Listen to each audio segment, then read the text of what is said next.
Mag-isa lang ako, Miguel. Alam mo, mag-isa lang ako. Wala akong kakampi, wala akong kamag-anak ni isa dito. Kailangan ko lumaban naman para sa anak ko. Alam nga naman, tinatapak-tapakan ako ng pamilya mo. Sana Ay, hindi naisip mo mo nga ako pinaglaban eh. Pero dati, pinagtatabuyan ka ng magulang ng nanay mo. Pero sino ba yung kasama mo? Hindi ba ako? Magsasabi po siya na, ikaw naman talaga yung mahal ko eh. Hindi siya kasi piniperahan ko lang siya. Gusto ko magkaipon. Judy Ann, kung sakasakaling hiwalayan ni Miguel yung karelasyon niya ngayon at patotohanan niya na babalik siya sa'yo, tatanggapin mo ba?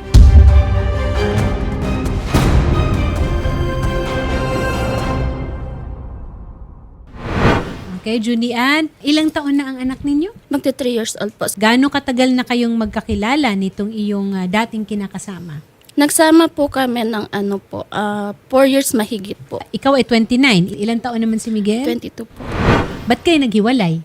Parang sinusunod pa po niya yung nanay niya kaysa po sa akin. Ganun. Tapos pag mag-aaway po kami, nakikisali po yung nanay niya. Tapos mas nakikinig po siya doon. Doon ba kayo nakatira? Tinitirhan po namin, magkatabi po sa nanay niya. Kailan kayo huli nag-usap? Nung July 10 po, nagharap po kami sa SSDD po. Bakit? Dahil po sa family dialogue po para sa sustento ng anak ko po. Ah, okay. So ano naman ang napagkasunduan? Wala po kaming nagawang agreement dahil po sabi po niya na gusto niya po kaming balikan. At hindi po ako naniniwala sa kanyang salita. Kaya sabi ko po Pag-isipan? mag-usap po kami ng maayos ganun. Kinabukasan po, bumalik po siya sa bahay. Tapos yun po, na nilalambing po niya ako na Uy, kinikilig ka naman, Judy Ann. So nilambing-lambing ka o pinatawad mo? kasi, syempre po, hopeless naman. Ha? Umaasa pa rin Ikaw po ang ako na sumasagutin eh. bubuo pa po yung pamilya namin. Dahil po, Okay. Tama naman. dahil po sa mga sinasabi po niya sa akin na tuwing magkikita po kami na, magsasabi po siya na, ikaw naman talaga yung mahal ko eh. Hindi siya kasi piniperahan ko lang siya. Gusto ko magkaipon para sa atin. Sandali. Sino siya? Meron na siyang iba? Yung kinakasama po niyang bakla, yun ang bugbupusan. Kinakasama? Hindi ko pa alam nung una po na Oh. pag bumibisita po siya sa amin, ganun po, na nilalambing po niya ako. Tapos yung gusto po niya na lagi may mangyayari sa amin, ganun. Tinapat po niya sa akin na may jowa na po siya. Oh. Umiyak po ako sa harapan niya. Tapos sabi niya, huwag ka mag-alala na yung jowa daw niya, hindi naman daw niya mabubuntis. Yung po, nalaman ko na bakla po pala yung jowa. Ganito po yan. Pag iniiwan ko po sa kanya yung bata, iniiwan po niya yung bata doon sa kinakasama niyang po. Kasi nagtatrabaho rin siya. Opo, pumapasok po siya. O sandali lang, sino ba itong kinakasama niyan? Kinasuhan mo? Hindi pa po. Kasi nga po, pinipilit po ng ng lupon po na mag-ayos po kami. Paano umabot sa pananakit? Nalaman po ng bakla po na yun po ang ginagawa namin. Po, na, Kada binibisita po siya, Opo. attorney, may nangyayari po sa kanila ni Miguel. Miguel, ano ang balak mo dito sa anak nyo? Kaya mo magsustento? Nagsusustento naman po ko yung pinag-usapan namin sa barangay eh. Nung una, yung hiningi niya, kahit gatas lang daw kasi okay na daw sa kanya, kahit yun na lang daw. Oh. Binibigay ko. Bakit nagpupunta ka pa rin kay Judy Ann at mukhang hindi lang yung bata ang pinupuntahan mo doon, kundi pati si Judy Ann? Opo, nung una, kasi sa ngayon, gusto niya rin pala makipagbalikan. Dating nung wala akong asawa, wala naman siyang plano kasi meron din siyang sinachat, video call, ganun. Oh, so ngayon, ayaw mo na? Hindi ko naman masabi kasi may kinakasama rin po ako eh. Hindi naman po ganun kadali yun. magpapakamatay daw po yung bakla pag iniwan daw po niya. Yun po yung takot niya. Nagsasama ba kayo nitong iyong bagong karelasyon? Opo, Gaano katagal na kayong magkakilala? long buwan pa lang po. Mas gusto pa niya po nasaktan ako kaysa saktan po yung bakla niya. Ganun po yung nararamdaman ko po sa kanya eh. Miguel, hindi mo na ipagtanggol si Judy Ann? Never po niya ako pinagtanggol kahit sa nanay po niya. Never po niya ako pinagtanggol. Pinagtiisan ko po lahat po yan kahit yung pagkamamasboy po niya, ganyan.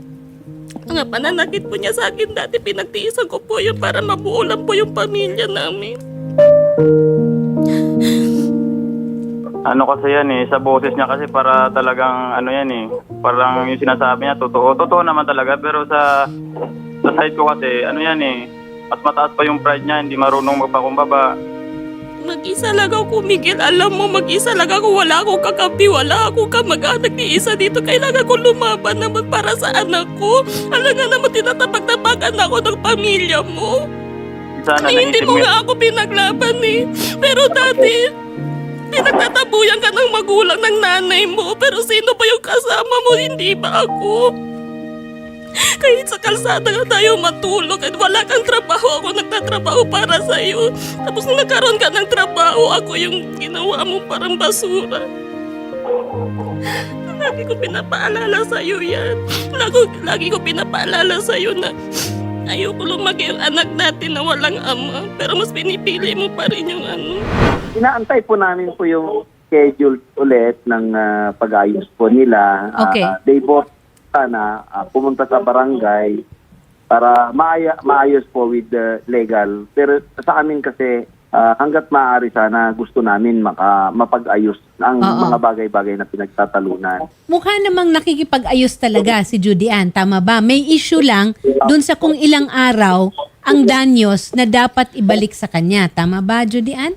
Ang sa akin po talaga, ma'am, kaya po ako nagpa-medical legal kasi po gusto ko mag-file ng kaso. Kasi binugbog po talaga niya ako. May anak po ako na inalagaan. Anong time po na nabugbog po ako, nakasakit po ako, yung kasama ko po sabay yung nag-aalaga sa anak ko. So, ang mangyayari dyan, tama ba ako, Kap? Kung ayaw niyang makipag-ayos, magkakaroon ng 3 patawag. Pagkatapos ng pangatlong patawag, yun na yung certificate to file action. Tama ba ako, Kap? Opo, ma'am. Pero mayroon din kung bawsi po case, pwede Yes. po nating i-direct file po yon. Okay. Kung ayaw niya talagang makipag-areglo at bawsi po yung kaso, Yes. pwede na po natin i-direct file po yon.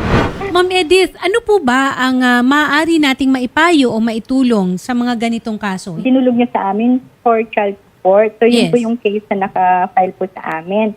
So, yun po sana yung haharapin namin nung bumaba ako dyan sa barangay para magkaroon ng agreement regarding dun sa hinihingi niyang suporta dun kay Miguel. Tanggap naman po niya na meron siya responsibilidad, pero yun nga lang po dahil magkaiba po yung gusto niyang mangyari po that time ay magkasundo sila uli at hiningi niya po sa akin yun, ni-request niya na kung pwedeng magkausap muna silang dalawa at magkaayos. Sa amin po, yun nga po, hanggat maaari po, ma-settle, magkaroon ng agreement po, kasunduan sa amin pong opisina, sa level namin, at makita kung ano po yung kakayanan ni Miguel na maibigay kay Judy Ann para sa anak nila, no? At ano po yung kakayanan niya at yung pangangailangan ng bata. So yun po sana yung dapat namin gagawin.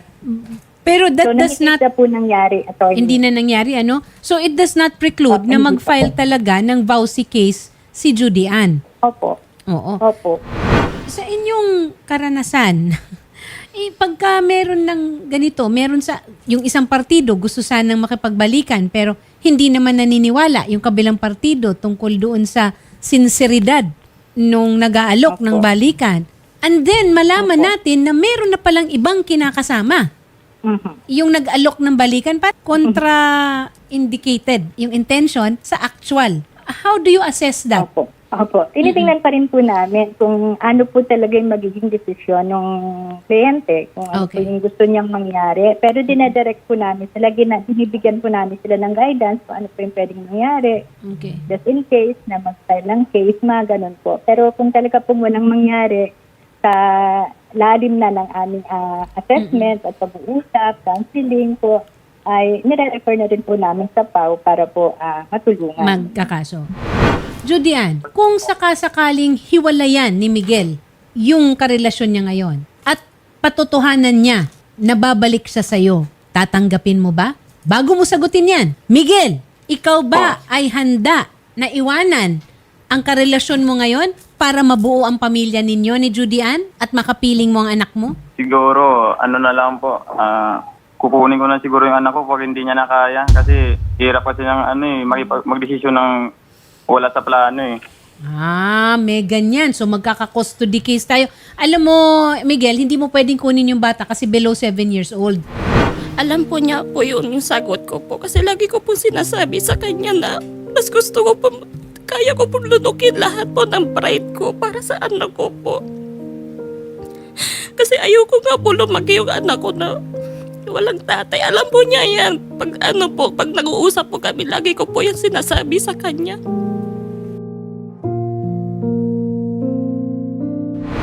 Ito po yung mahirap, attorney, kasi minsan yung mga mother natin, syempre gusto natin buo yung family. Totoo yan. Kahit na repeatedly ay nakakaranas sila ng physical, emotional abuse, yung mental health nila na at risk na.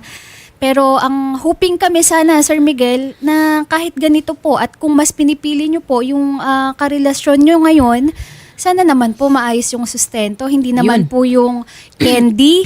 San mararating po yun ng isang magti 3 years old, Ma'am Judy Ann. Sasamahan namin kayo sa unang-una sa barangay po, dito sa Barangay Payatas, Quezon City, sa pamumuno po ni Chairman Rascal Doctor, pati na rin po dito sa opisina po ng ating SSDD sa Quezon City. Tayo po ay lalapit kay Ma'am Edith Jaime para po maibigay yung karampatang tulong na dapat po matanggap ninyong mag-ina.